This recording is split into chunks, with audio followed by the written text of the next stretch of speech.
What would you do if the one person you trusted more than anyone in the world was living a complete lie?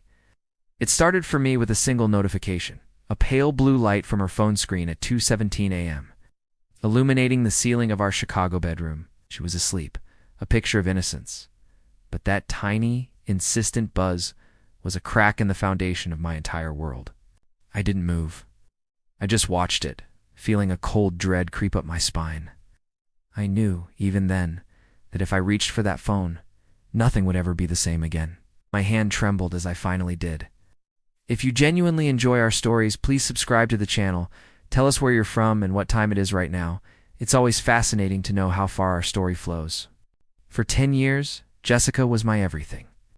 We built a life in a brownstone just off Lincoln Park, the kind of life I thought was shatterproof. But that night, the name on her screen wasn't her sister or her mother. It was Mark. The message was simple. Still thinking about tonight. Can't wait for the next. My heart hammered against my ribs.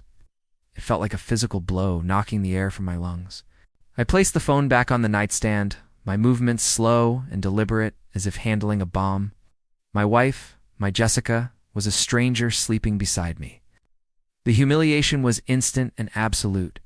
Every I love you, every shared laugh, every plan for our future replayed in my mind, now tainted and grotesque. Her behavior, which I'd dismissed as stress from her high-pressure job at a downtown law firm, suddenly snapped into sharp, painful focus. The late nights weren't about deadlines.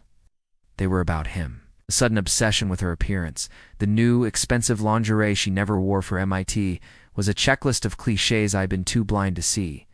When I'd ask, "Everything okay at work?" she'd give me a cold, dismissive smile. "Just busy, honey. You wouldn't understand." She was building a wall, brick by brick, and I was on the outside. The discovery was a slow, agonizing poison. Credit card statement with a charge for a room at the Langham on a Tuesday. She was supposedly at a work dinner. Faint scent of a cologne that wasn't mine on her coat. Each piece of evidence was a small death. She became a master of manipulation. When I tried to talk to her, to bridge the growing chasm between us, she'd turn it on me. "Why are you so insecure lately? It's really unattractive," she'd say, her voice dripping with condescension. She and Mark, her smug colleague, must have felt untouchable, laughing at the fool she came home to every night. I saw him once at her company's holiday party. He had that easy, arrogant confidence of a man who always gets what he wants. He shook my hand, his grip firm, a flicker of something pity, amusement in his eyes. In that moment, I had never felt smaller. The breakdown happened on a rainy Thursday. I was sitting in my car on Michigan Avenue, watching the city lights blur through the windshield, and I just shattered. The grief was overwhelming, a tidal wave of pain that left me gasping. But as the tears subsided, something else took their place. A cold, hard resolve. The loyal, loving husband was gone. In his place was a man with nothing left to lose. My pain curdled into purpose. I would not be a victim in my own life story. My revenge began not with a bang, but with a quiet click. I hired the best private investigator in Chicago. I started documenting everything. I placed a voice-activated recorder in her car. I copied files from her laptop. I learned that Mark wasn't just her colleague. He was a senior partner, and their affair was a brazen violation of company policy. More importantly, I discovered they were using company funds to finance their trips, masking them as business expenses.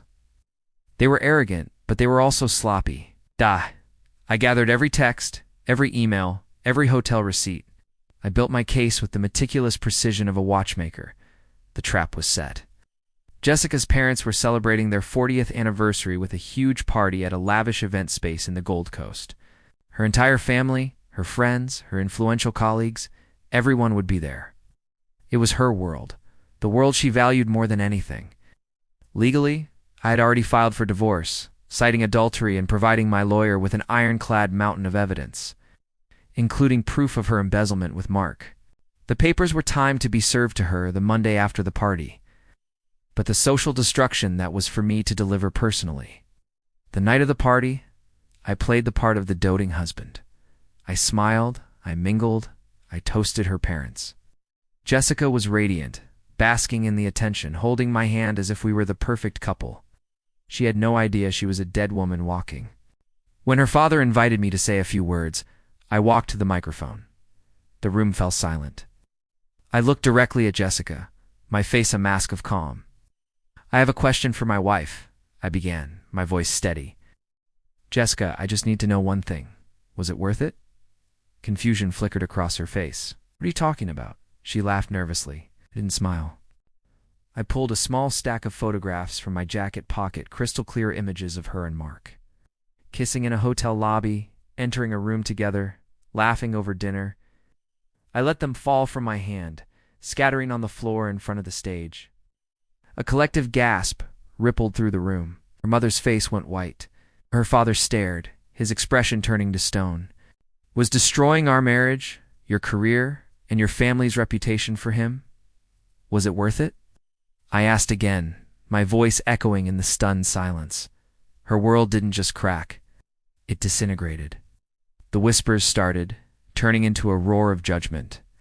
She stood frozen, her perfect life turning to ash around her. Mark, standing near the bar, simply vanished into the crowd. I didn't stay to watch the fallout. I walked out of that party and never looked back.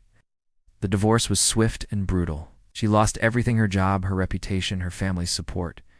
Mark was fired and faced legal charges for fraud. They were ruined, completely and utterly. Sometimes, late at night, I sit in the quiet of my new apartment overlooking the river, the city lights painting patterns on the wall. I don't feel triumph or even satisfaction, just a profound, hollow emptiness. The silence in the room is louder than any scream. The end.